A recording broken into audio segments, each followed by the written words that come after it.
During Prohibition, when I was a teenager, Prohibition was repealed in 1933 when I was 21 years old. So I was a teenager during most of Prohibition. Alcohol was readily available. Bootlegging was common. Any idea that alcohol prohibition was keeping people from drinking was absurd. There were speakeasies all over the place, but more than that. We had this spectacle of Al Capone, of the hijackings, of the gang wars. Anybody with two eyes to see could see that this was a bad deal, that you were doing more harm than good. Now, in addition, I became an economist.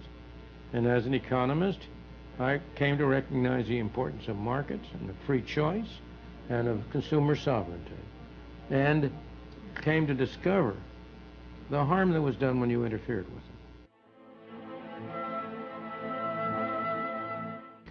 The effect of criminalization, of making drugs criminal, is to drive people from mild drugs to strong drugs. In what way? Well, take marijuana. Marijuana is a very heavy, bulky substance, and therefore it's relatively easy to interdict. The warriors on drugs have been more successful in interdicting marijuana than, let's say, cocaine. So marijuana prices have gone up, they've become harder to get. There's been an incentive to grow more potent marijuana, and people have been driven from marijuana to heroin or cocaine or one of the other, or crack, one of the other drugs. Let us consider another drug then, and that is the drug crack, crack cocaine. Crack would never have existed, in my opinion, if you had not had drug prohibition. It was drug prohibition. Why was crack created? Because cocaine was so expensive. I see America with half the number of prisons, half the number of prisoners, 10,000 fewer homicides a year, inner cities in which there's a chance for these poor people to live without being afraid for their lives, respectable citizens who are now, citizens who might be respectable who are now addicts, not being subject to becoming criminals in order to get their drug, being able to get drugs for which they're sure of the quality. The role of the government is to protect the drug cartel.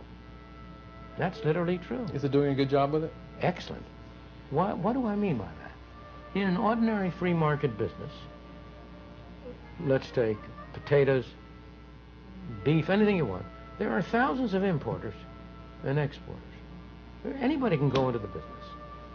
But it's very hard for a small person to go into the drug importing business because our interdiction efforts essentially make it enormously costly. So the only people who can survive in that business are these large meddling cartel kind of people who have enough money so they can have fleets of airplanes, so they can have sophisticated methods, so on. So in effect, in addition to which, by keeping goods out, and by arresting, let's say, local marijuana growers, the government keeps the price of these products high. So what more could a monopolist want? The one negative feature of legalizing drugs is that there might be some additional drug addicts. However, I want to qualify that in still another way. The child who's shot in a slum in a pass-by shooting, in a random shooting, is an innocent victim in every respect of the term. The person who decides to take drugs for himself is not an innocent victim. He has chosen himself to be a victim. Mm-hmm. And I must say, I have very much less sympathy for him. I am not willing to impose, I do not think it is moral to impose heavy costs on other people to protect people from their own choices. Is it not true that the entire discussion here, the entire drug problem, is an economic problem? No, it's not an economic problem at all. It's a moral problem. In what way? The economics part of it is, I'm an economist, but the economics problem is strictly tertiary. It's a moral problem. It's a problem of the harm which government is doing. Look, I have estimated statistically that the prohibition of drugs produces, on the average, 10,000 additional homicides a year. It's a moral problem that the government is going around killing 10,000 people. It's a moral problem that the government is making into criminals people who may be doing something you and I don't approve of, but who are doing something that hurts nobody else. Most of the arrests for drugs are for possession by casual users. Now here's somebody who wants to smoke a cigarette, a joint, a marijuana cigarette.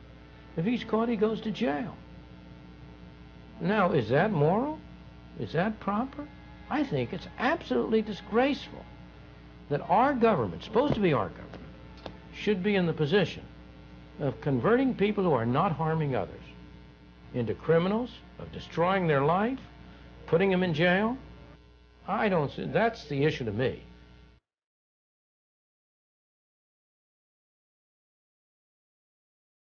Look, if you really, the case for prohibiting drugs is exactly as strong and as weak as a case for prohibiting people from overeating. We all know that overeating causes more deaths than drugs do. Why isn't it perfect if it's in principle okay for the government to say you must not consume drugs because they do you harm? Why isn't it all right to say you must not eat too much because you do harm?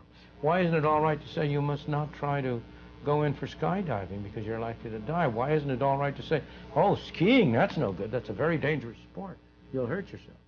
Where do you draw the line?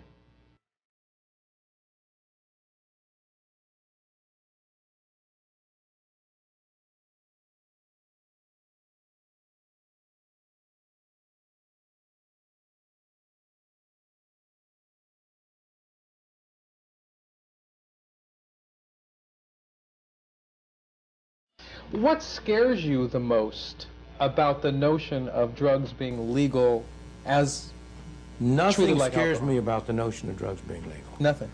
What scares me is a